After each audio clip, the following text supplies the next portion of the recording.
Hello everyone, my name is Fabien Clavier and I'm the project coordinator of the Big Data Informed Urban Design and Governance Group. So what we do in our group is we want to improve urban design and governance processes by integrating insights derived from big data, citizen engagement, and collected evidence.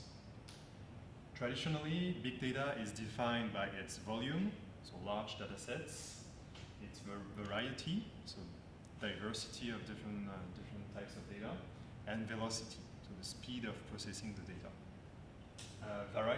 Diversity is the dimension that is the most important for us because we are exploring different types of data to help address urban planning questions, urban design questions. These questions are related to the use of public spaces, to citizen participation, to social economic mix in cities, and also to the production and generation of large-scale master planning.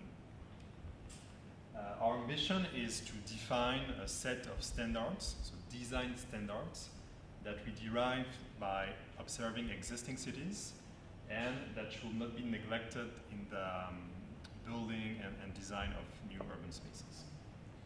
But before we dive into our methodology, let's start with a question, a perspective. What could a big data informed city look like? And we'll start with Eike. Thank you. My name is Eike Sventoft. I'm a PhD student in computer science. And imagine a city where we can measure the social pulse in real time.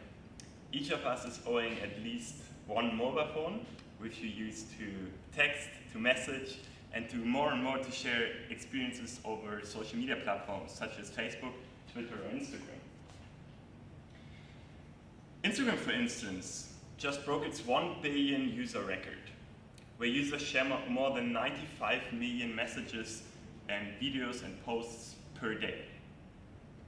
Here, for instance, you see two neighborhoods in Singapore, more specifically Ang Mo Kio and here Sentosa, where you see the social media profile pictures of Twitter users who tweeted in the respective neighborhoods.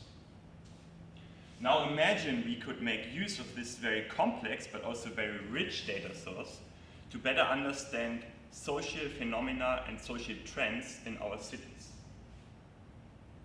Hello, my name is Ludovica and I am a PhD student in urban planning and architecture. My research looks into the possibility of looking into patterns of using city using users' data, like social media data. In particular, my research is interested into cultural planning practice and how is it possible to inform it using social media data. I look into where art is produced and consumed in city. So for example, what we see right now is social media data coming from Twitter and Instagram. I have word filtered it so that only feeds that include art and culture appear. Using this data, we can see, for example, how the location of culture changed from one year to the other. Moreover, what we can do is to overlap this data with official planning data coming from the government. And therefore, we can understand what places in the city that are supported by the government have an equal discussion happening on social media, like in National Gallery before, the ones which actually lack discussion on social media, like Gilman Barracks, or other places where we didn't expect to find discussion on art, like this one in the middle of the island, which actually show interesting records. Hello, my name is Katerina, and our next question is, how can we imagine the city where urban design processes become more integrated and transparent? Imagine any existing or just designed built environment like this one. We might wonder, what are the reasons behind these particular solutions? Where is the alternatives considered? And even how some very specific design elements can contribute to the overall design performance. And there is most probably no one who can answer this question due to the complexity of the expertises involved in the process and their non-linear effect on each other.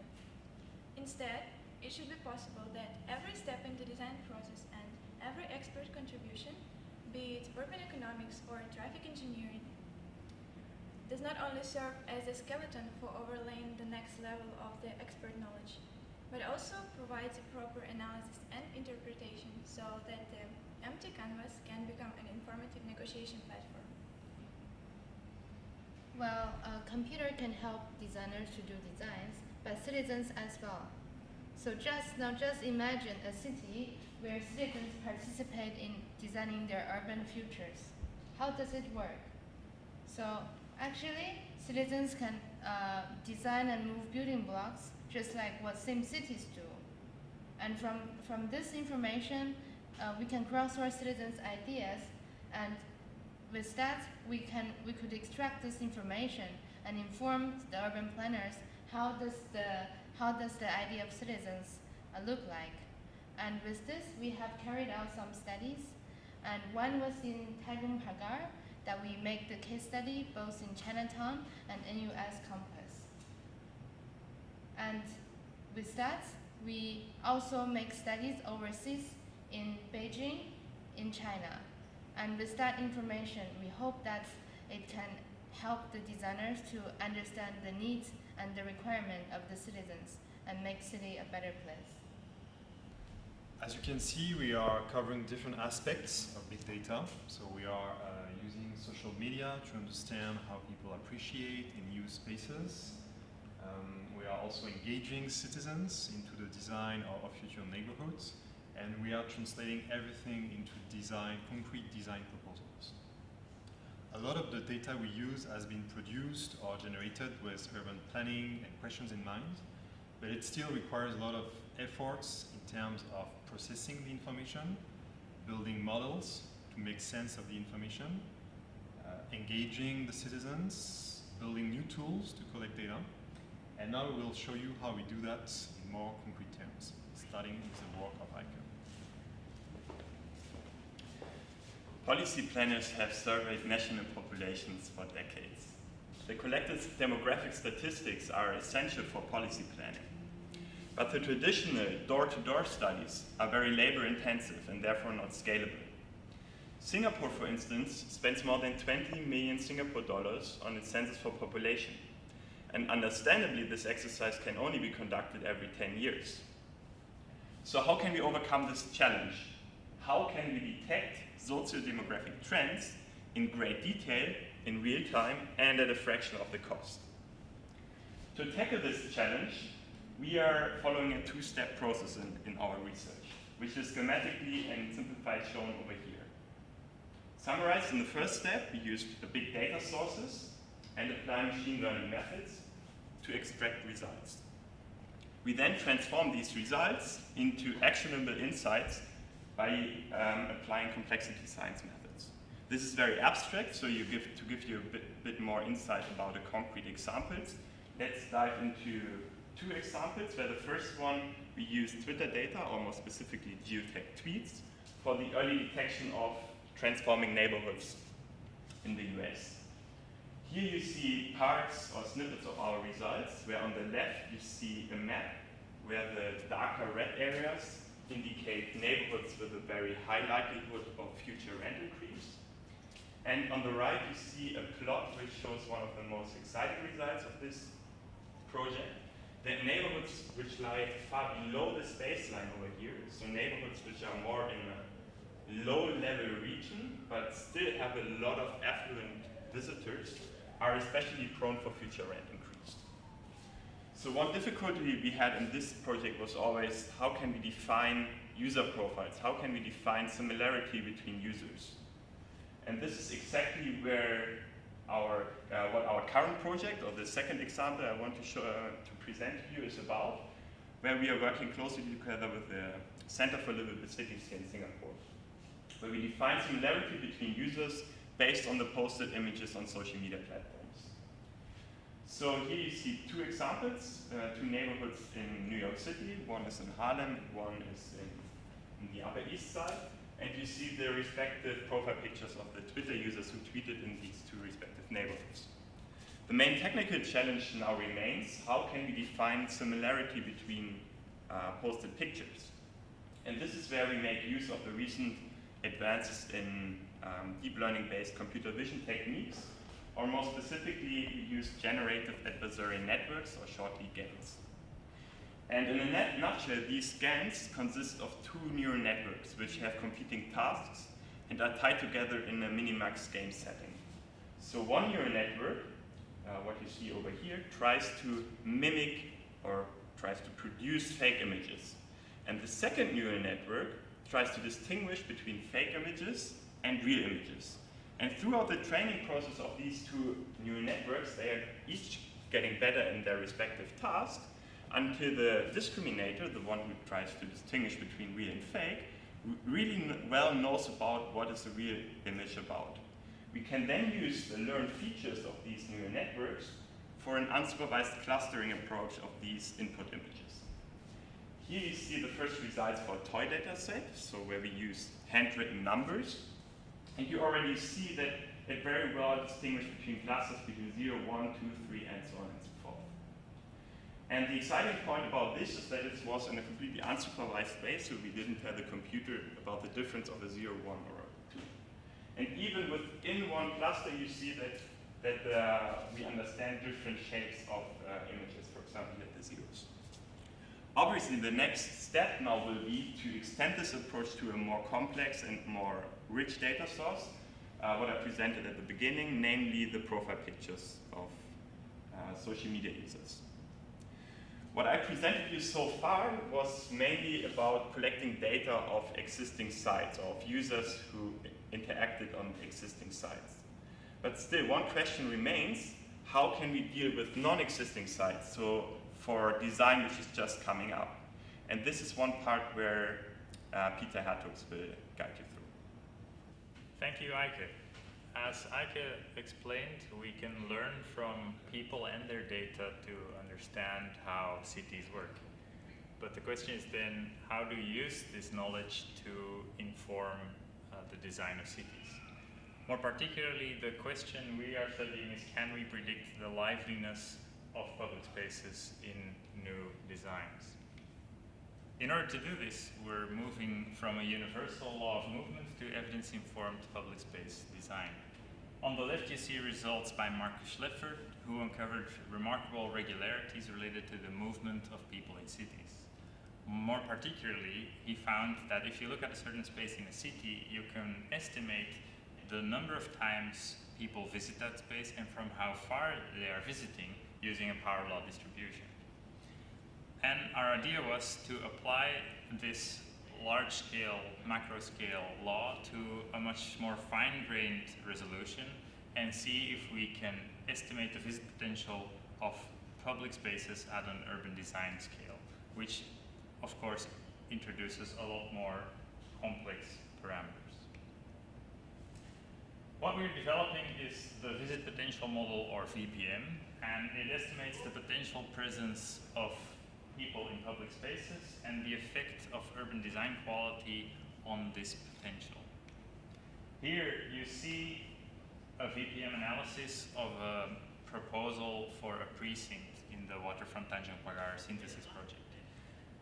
You see that each public space in this neighborhood has a certain color, and that color represents a number of people estimated to visit that space within the time span of an hour.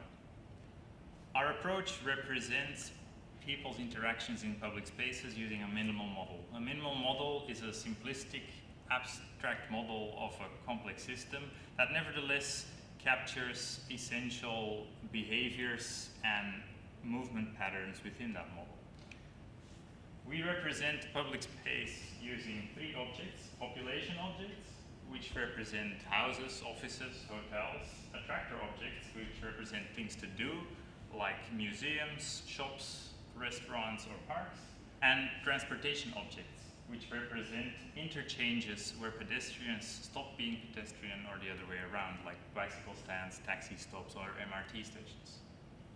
We model people's presence in three stages. The first stage is to represent public space as a graph, as a network, where each space is represented by a node and their connections by edges. We also map out how the different objects are tied into the public space. The second step is to calculate visit potential values and estimates for the liveliness of public spaces. We can do this because the graph gives us distances, proximities, and shortest paths, which are the characteristics that drive these visit potential calculations. And once we have the visit potential values, we can also introduce the quality of public spaces into this graph model by scoring the quality of public spaces, and we do this using a multi-criteria analysis framework. Basically, what this means is that space with a good score will channel more visit potential through it than a space with a lower score. And these are modeled as weights in this graph model. And my colleague Peijun will tell more about this multi-criteria assessment framework we're developing and how we're planning to calibrate this model using big data. Thanks, Peter. My name is Peijun He. I'm a postdoc researcher. We aim to develop a model to assess the essential characteristics of public space quality. As you can see here, the different characteristics and quality of public space influence its uses and liveliness. However, to capturing this complex and interrelated characteristics in a computational framework is not straightforward. We are developing a multi-criteria decision analysis framework, in short MCDA, to model the quality of public spaces and integrate this model into the visit potential model Peter introduced. MCDA aims to support public space designs by assessing different design proposals based on number of urban design characteristics. In this study, we first developed a list of characteristics that describe the essential features of public space qualities based on extensive literature review. As you can see, the list on the left, it contains different design characteristics such as whether the public space supports passive, active, and social engagement. We then organized a workshop with urban design experts with various professional backgrounds to discuss about the list, to study how strongly the opinion of the experts varies when they interpret and score the list. Third, to get initial rank and weighting information among those characteristics for our current smaller case study. We are building this comprehensive framework because we want to use it to explore a paradigm shift in public space design. More and more people acknowledge that there's no such a thing as a perfect public space. Different people may have different, sometimes conflicting requirements for the spaces they use. It is therefore to provide a network of public space that cater to a diverse range of uses and users. The graph here shows the kind of results we want to achieve.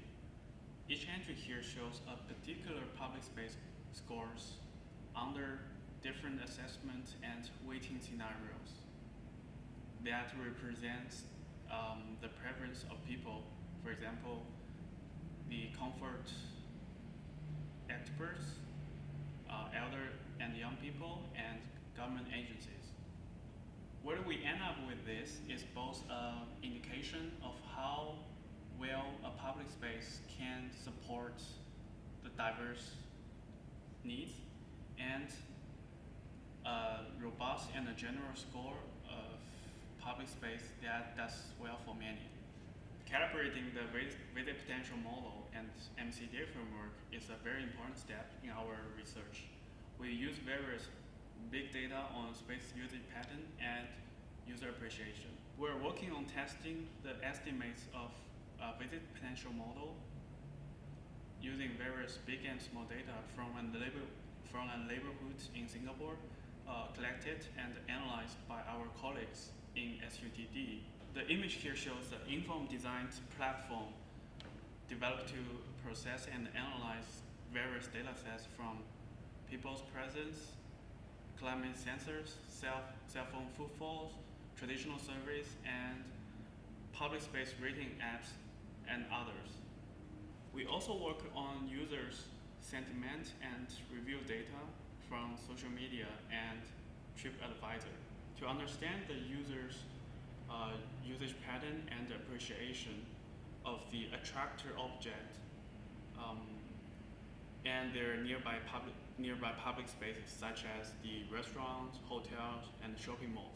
The image here shows the number of reviews of restaurants in green and hotels in beige. We are also exploring how non-experts perceive and prioritize the importance of public space characteristics. We have designed to exercise in a user participation campaign that Johannes will tell you more about it. The image here shows the different public space designs by citizens based on their preference of important elements in public space. The results will complement our list of urban design characteristics and help with the models. These are the three examples of how we are using various big and small data to test the visit potential model. The main purpose of the visit potential model is to demonstrate how morphology, land use, and public space qualities influence where people go. Here you see two examples of a precinct for the waterfront Tanjung Pagar synthesis project. On the left you see the actual design proposal there. On the right you see an alternative built environment that more resembles Chinatown or the existing Tanjung Pagar neighborhood. While at the macro scale, both of these proposals are quite similar because they have the same population, the same boundaries, the same large-scale street network, and they follow the same principles to distribute functions in GFA. Nevertheless, at a public space scale, they are quite different because of the way the built environment is distributed within these sites. So on the right, in the Chinatown example, you see that there is more diversity in the visit potential values. You have low values and high values that kind of develop a patchwork of diverse levels, while the average visit potential model in the spaces on the left is higher, but spatially the entire site is more homogeneous. In the end, our ambition is to develop a platform to support the design of lively public spaces in an evidence-informed, systematic way. The need for good public spaces is but one goal in an urban development project. During master planning, designers need to balance many, often conflicting goals in order to design a coherent whole. My colleague Katrina will explain what they are developing to support such a complex design process using artificial intelligence. How can artificial intelligence support complex urban design processes? To address this complexity with our methods, first thing we would like to do is to divide the long way from the conceptual design idea to the detailed proposal into separate modules that are combined either by similar design principles or by similar expertises involved. Each module would consist of three parts that are generation, analysis, and exploration, where analysis and exploration can address the whole proposal or each module individually.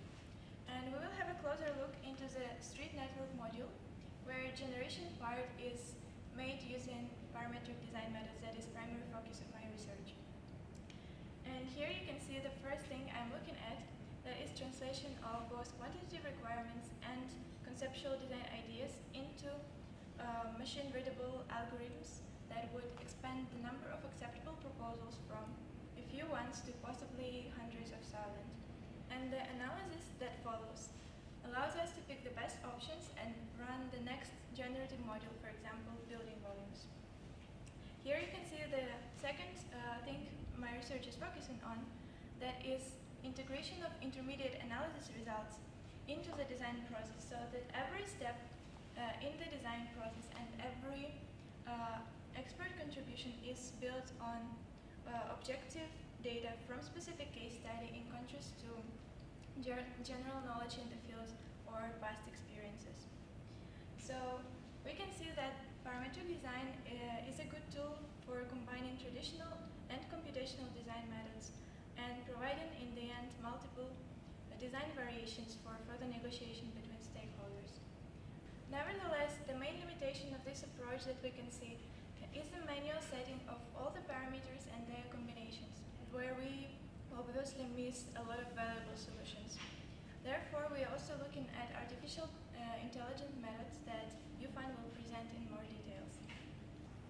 Okay, hello everyone. My name is Yufan. I'm a PhD student in the Cognitive Design Computing work stream. And this demonstration shows how we use artificial intelligence technologies to automatically generate street networks, puzzles, blocks, and buildings based on the on-the-fly analysis. And there will be multiple results that are generated, and for the urban designers or users to further work on or select. The results could be visualized in both 2Ds and 3Ds. And the method we use is called evolutionary-based multi-objective optimization.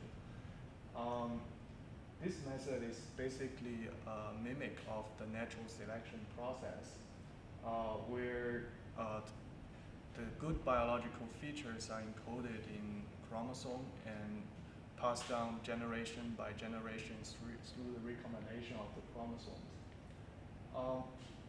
So we want to apply this synergy to the urban design process. So the idea is that we recombine multiple urban layouts, either from data or from the generated results, and then we evaluate them, and then we select the good urban features, encode them into the chromosome representation again, and then recombine them, and then repeat the process generation by generation until the requirements are fulfilled. But what we lack is actually data representation for this chromosome representation. This is actually the core research of mine, which is to develop such a data structure that could realize the recombination, encode the urban features, and also be translated back and forth into geometries seamlessly. As you see, as I mentioned earlier, there will be multiple urban layouts that are generated as results for the designers. So how can we provide them a nice interface for them to interact with the results? My colleague Katja will tell you more about it. Hi, my name is Katja Knecht, and in my research I look at how different types of exploration interfaces can be used in different parts of the design process, how usable they are, and how their usability can be improved. Exploration interfaces bring the generated solutions into a context the designer can understand and navigate. Interfaces like the Design Explorer that you can see in the background here allow to filter the generated solutions according to different design criteria such as block sizes, between centrality or network length. Exploration interfaces also allow to look at individual solutions in greater detail and to assess their performance based on analysis results such as sunlight hours and shading, which you can see in the background here. Online platforms also support the negotiation amongst different stakeholders to discuss design alternatives and design trade-offs and to eventually take informed design decisions. Once two or several solutions have been selected, we can open another feedback loop and invite a wider audience to provide their feedback, such as the people living in the neighborhood, to comment on solutions and vote for their preferred design proposal. In order to provide interfaces which are not only easy to use but also fun to use for lay people, I'm collaborating with Johannes, who will now tell you more about how to engage citizens in the design and planning of urban neighborhoods. Thank you, Katja. My name is Johannes Müller, postdoctoral researcher for citizen design science. We heard we want to engage with different stakeholders and especially the non-experts, the people that are living there, the citizens. So one important question is, how can the design of non-experts inform the urban design that professionals make? Well, this question to answer is quite difficult, and it depends on the data that you get from the citizens. And the data that you get depends on the tool that you use. We heard of the design space exploration, where people can tell you a preference for a specific model, so what kind of density do they want. But we also want to go a bit more creative, so that they can actually start from scratch. We see Maptionaire is one tool that they can use to show us how they want to organize blank space, so they can tell us where do they want to have park connectors, where do they want to have commercial areas, and so on. Apart from this 2D mapping, we also work with a tool that works with 3D geometries. The Quick Urban Analysis Kit is a tool where people can move around on the surface on the map 3D objects, and we applied this tool on different scales, so also on the neighborhood scale, as you have seen from my colleague Pejun. And the question is now, what can we do with these design submissions? In our study, we did additionally to that designs a survey where we asked people to tell us the story behind this design. What you usually get out of this is a lot of words, and we just visualized it by this word cloud, and you can imagine you have different ideas that you have to bring together. And this word cloud is a very common result that you get when you do classic participation with people. So you have either questions or you have open questions where people just tell you what kind of ideas they have for the future area. But we think this design part gives us additional information, and we want to show you with one example what we mean by this. So on this example, for the housing district, we see that people can place different housing topologies on the area of Tanjung Pagar. And you may see that it might be a bit confusing. How can you come to a common sense of this? And the point how we do is that we look, what did they place? This is the first question we ask ourselves. So what was the preference for HDB, for condo, or for low-rise buildings? So by this we can get a first idea of what is the preference of the people. But we can also go further and go to the criteria that are very interesting for designers. For example, the plot area or GPR that you can calculate out of this, because we also filled these typologies with background data like the number of levels or the floor area that can be used. And you can also go further and ask questions that are relevant for designers. You can look at specific landmarks and see how have people designed these landmarks. As you can see, you get a lot of results where you can come to a conclusion, maybe a kind of concept where you can put a number on. But you can imagine citizens as stakeholders have also an interest, and these interests might be very different each other. So you have very different opinions how a future space can be organized, what should be built there. And it is not enough to only look what is the average of the density. It is also important to come together and come to a discussion with all stakeholders, especially with citizens. And here's the point where we want to do research in urban governance, where my colleague Fabien will talk more about. Traditional models of urban governance are often criticized because they are not transparent, efficient, or accountable enough. So what we want to do in this part of the research is to see how big data, how the use of data can change this and update current urban governance models. But first, how do we define urban governance? So for us, urban governance is the way to build shared visions and reconcile competing objectives to plan and manage a city. So this definition reflects on the tools and the different methods that we are developing in our big data group. And the picture in the background reflects quite well this definition of urban governance. So this is a public space in Bandung, Indonesia. And you can see in the foreground people doing their own activities, not specifically connected, just gathering together. And in the foreground, you have this smart city poster, probably installed here by the municipality of Bandung, which projects a very ambitious transformation of Bandung using smart technologies, using digital technologies. And the main question is, how do we combine everything together? How do we combine the visions of the stakeholders, the local governments, with the needs and the requests of the citizens? So in this part of the research, we will look at 3 different cities, 3 different case studies: Singapore, Zurich, and Bandung.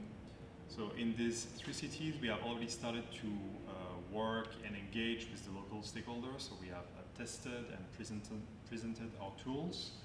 In Singapore, for example, we have taught parametric urban modeling with the URA. In Zurich, we have conducted a workshop with the planning authority and presented different tools we are working on. And in Bandung, we are part of the Smart Bandung Systems project.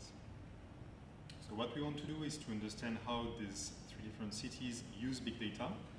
And for that, we'll take the case of social sensing, which is basically the data produced by the people, so the users acting as sensors. And we'll look at 4 different dimensions. So how these cities collect this social sensing data, which methods do they use to collect this data, how they analyze it for decision making, so how they use it for concrete decision making processes, how it is implemented in real cases, real examples, and the questions that arise from these use cases. And finally, how it is improving the citizen participation and citizen engagement in the design and decision-making processes. The outcomes will be a framework, social-technical framework to classify and understand the use of social sensing, along with some policy recommendations to make the best use of social sensing for urban planning and design decisions.